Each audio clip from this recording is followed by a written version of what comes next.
Welcome to the very beginning. Drift with me now, back through the haze of centuries.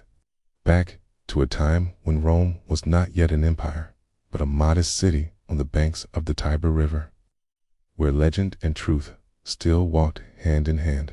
Tonight, we begin the great arc of Roman history with the fall of its last king and the rise of the Roman Republic.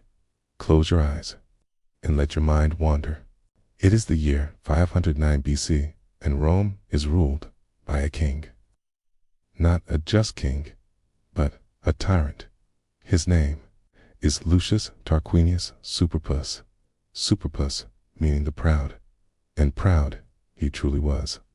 His rule had become cruel. Heavy taxes, harsh punishments, and an iron grip on the Senate. The people were restless, but no one dared challenge him until tragedy gave birth to revolution. There was a noble woman in Rome. Her name was Lucretia, a symbol of virtue and honor. She was assaulted by the king's own son, and in her grief, in her shame, she took her own life, but not before demanding vengeance. Her death sent tremors through the city. And standing in the heart of that storm was Lucius Junius Brutus. Not long before, Brutus had been thought a fool, tended to be dull, slow, to protect himself from the king's suspicion. But now that the mask fell, Brutus stood before the Roman people and held Lucretia's blood-stained body in his arms. With a voice full of sorrow and fire, he swore by all the gods, that no man would ever rule Rome as king again. The people listened. Their grief echoed his. Their rage became his fuel. In the forum, where crowds gathered beneath marble columns, Brutus called for the end of monarchy. He rallied nobles and commoners alike. He spoke not of revenge, but of freedom, of Rome's future without kings. And so it began, the uprising. The Tarquin family was cast out. The gates of the city closed behind them, and the throne left empty. But there would be no new king, no crown, no scepter. Instead, a new system, born of crisis, a Roman Republic. Power would now belong to two consuls chosen each year by the people. Brutus became one of the first.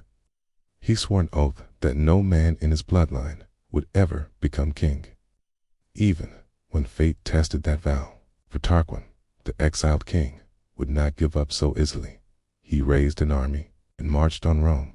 Among his ranks were the sons of Rome's own nobility, and among them Brutus' own sons. They had conspired to bring the king back, to restore the throne, to betray the republic their father helped create. And when the plot was uncovered, Brutus was faced with the unthinkable.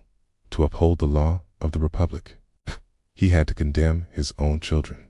In the quiet of the morning, beneath the open sky, Brutus stood at the execution field. The winds whispered through the olive groves, as if the gods themselves held their breath. His sons were brought forward, hands bound, heads bowed. There were no cries for mercy, only silence and the weight of what must be done. The crowd watched, stunned. This was not vengeance. This was Rome's law, even when it tore through the heart of a father. Brutus gave the signal. He did not look away. Steel met flesh. The sentence carried out, and with it, a message etched deep into the soul of the republic. Not even blood, not even love, stood above the law. That day, Rome wept for its cruel nobility and admired the brutal strength of its newfound freedom. Lucius Junius Brutus was no longer just a man. He was an idea, a guardian of the republic, a symbol that liberty came with sacrifice. Night fell over the city, the first stars glimmering like ancient eyes in the heavens. And in the forum, lit only by flickering torches, Brutus stood once more. This time, alone. He whispered not to the gods, but to the spirit of Rome itself. A city no longer bound by kings, but by the will of its people. The Republic had been born in blood, and would need guardians ever vigilant. The patricians, the plebeians, the tribunes, yet to come. They would all shape its destiny. But in these first tender days, it was the courage of a few that carved the path forward. As dawn approached, the fires burned lower, and Brutus turned back toward his villa, his shadow stretching behind him like a ghost. The wolves still howled in the distance. The land still remembered Tarquin, but Rome had found her voice, and she would never be silent again. Rest easy now, traveler, as we drift deeper into memory, into the tender heartbeat of early Rome, just as she learned to stand without a crown. In the quiet hills beyond the city, farmers tilled the earth, unaware they were citizens now, not subjects. In markets shaded by canvas cloth, traders spoke of Brutus and his justice, of a Rome ruled by laws, not whims. And in the temples, the priests made offerings not for kings, but for the soul of the Republic, a fragile flame, newly lit. Yet peace was never promised. The exiled king, Tarquin, brooded in the shadows, gathering allies among old enemies. The Etruscan lords, Sabine chiefs, those who missed the taste of Roman weakness. Even as Rome healed, danger crept nearer. But for now, the city breathed freely. Children played in open courtyards, old songs returned to wine halls, and Brutus watched from afar, his duty not yet done. One dusky evening, beneath the rosy sky of Latium, a hush fell over the forum. Messengers arrived on trembling horses. Tarquin was marching back, with the might of Clusium at his side.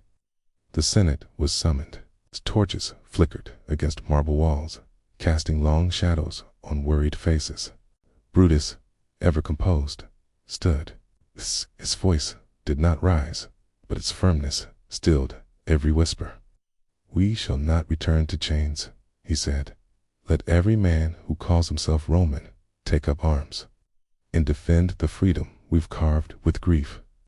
By dawn, the fields near the river glistened not with dew, but with sharpened steel. The Battle of Silva Arcia, a name whispered still by wind in ancient trees, would decide Rome's fate. And among the soldiers, Brutus stood with the legions, not above them, beside them. The air was thick with morning mist, as Romans and Etruscans faced one another, silent rows of shields, breath rising like smoke offerings. Then came the clash, steel on steel, courage against tyranny. In the midst of chaos, Lucius, Junius, Brutus met the enemy commander, Ernest, son of Tarquin. A cruel twist of fate, both men, once kin, now destined to fall by each other's hand. They charged. No words, only conviction. The dust settled, both lay lifeless, swords still clutched, justice and vengeance fulfilled in equal measure. Rome had no king now, but she had Brutus. Not in body, but in the story that every child would hear beneath starlit skies for generations. Ended the life of Lucius, Junius, Brutus, but not his spirit. Rome, no longer ruled by kings, was now a republic, guided by the votes of citizens and the wisdom of elected consuls. Each year, his name was spoken with reverence. A man who feigned folly to preserve hope, who sacrificed his sons for the soul of a nation. As the city grew, temples rose in his memory. Laws were drafted in the shadow of his oath, and liberty, though tested many times, was kindled again and again by his story. So sleep now, dear listener, with echoes of the Tiber's waters and whispers of the past. Let the torch of Brutus warm your dreams and remind you that even in the darkest hour, a single act of courage can shape the future. Good night, and may Rome live in your dreams.